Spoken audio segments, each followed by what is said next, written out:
Внимание на экран.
Да, мы отправляемся с вами в Турцию, всегда солнечную, всегда гостеприимную, с теплым морем, ласковым солнцем и невероятными сладостями.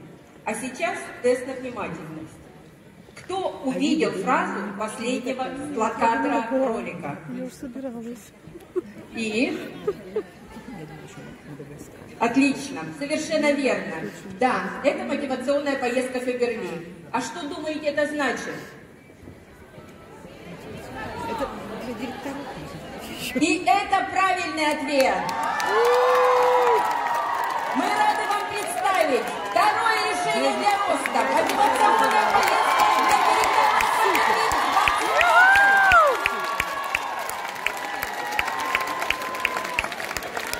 На стратегических сессиях Это оказывается для директоров. Я думала, для драгоценных директоров. Девчонки, супер. И вот теперь 100 тысяч рублей, еще и поездка. Все директора, новые директора в звании, кто и выше, конечно же, кто их закроет в этом году. Какое второе решение? Вы только себе представьте, как объединится опыт, энергия, эмоции. Осенью 2020 года в Турции встретятся драгоценные